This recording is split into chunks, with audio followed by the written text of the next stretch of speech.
Hello friends, and welcome back to my channel. Have you ever decided to exercise your faith in a situation that you know you have no chance of solving on your own? You present humbly to the Lord, praying and submitting God's promises from the scripture within your petition. After praying to God, you feel strong, relieved, and blessed. You're full of blessed assurance, and then, boom. A few weeks later, doubt creeps up and taps you on the shoulder. And the next thought may be, things have gotten worse, not better. Then you get a call from your fair weather friend asking, what's going on? How you been lately? Are you good?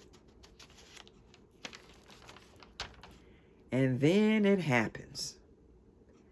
You unload all of your challenges and mishaps about how you've been going through it all. It seems as if I take one step forward and get knocked 5 steps back. In that moment, you have completely sabotaged all that you have petitioned God to help you with by speaking doubt and complaining. You've picked that burden up again after asking God to help you. What exactly is sabotage? Let's read a definition.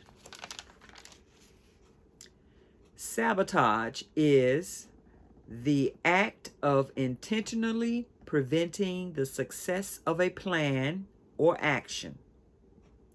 To intentionally do something to stop someone from achieving what they want, or stops something from developing as it should. Now, I know in your heart of hearts you would never want to stop a positive thing from happening, especially when you're in need of help. But that is what sabotage is. It will throw a monkey wrench into what you have already worked on, you have prayed about, you have asked God to help you with it, and then you turn around and discount all of that work and that honesty and the humbleness of asking for God's help. You've just thrown it all away by being negative. That is sabotage, because you want a good end. You want a good ending to your situation, and you're standing in your own way of receiving that. So, what exactly is a tongue? This little member. What exactly is that? Let's look at the definition for a tongue. The fleshy, muscular organ in the mouth of a mammal, used for tasting, licking, swallowing, and in humans, articulating speech.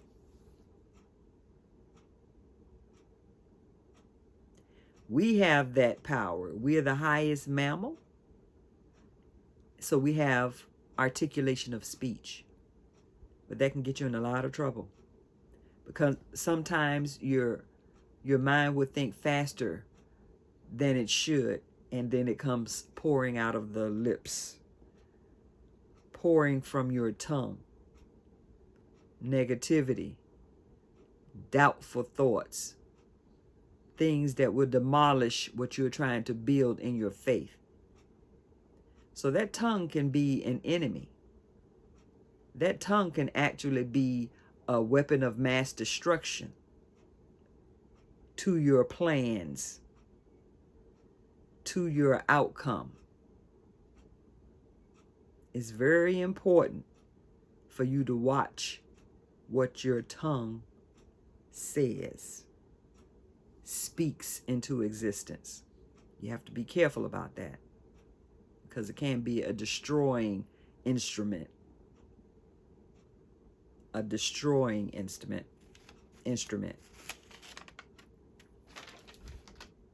So, let's read Proverbs 18 and 21 to see what the Bible has to say about this. Proverbs 18:21, and we're going to read it from the New King James Version.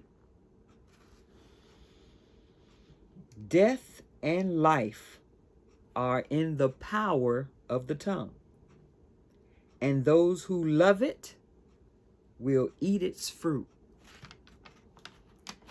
So that means that if you love strife, doubt, fear, you can serve yourself up a full plate of it by using your tongue to say negative things, putting negative words in the atmosphere about your situation.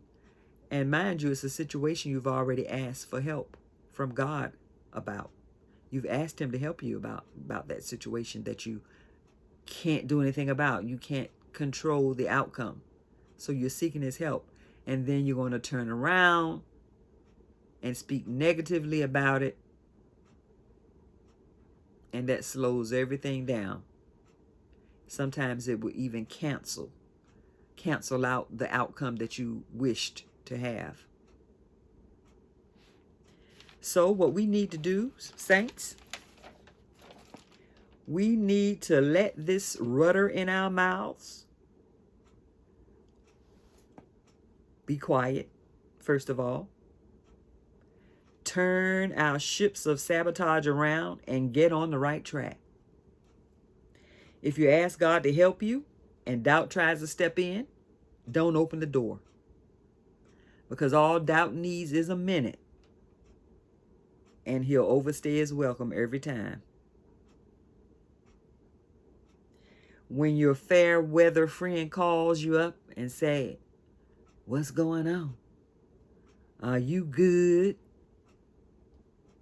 Tell them, "Good. I am blessed and highly favored.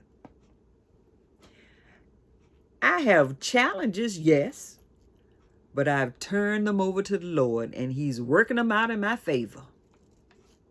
I trust him to do what he said he's going to do, and I trust him to do exactly what he promised in his word he would do. He's never failed me yet. I may not know what the future holds, but I sure do know who holds the future." So we can say goodbye to our sabotaging tongues and say hello to sweet victory in Jesus. Is that right, saints? Is that right? Won't that work for you? Because I know it'll work for me. Amen. Amen, saints. Until next time, be blessed.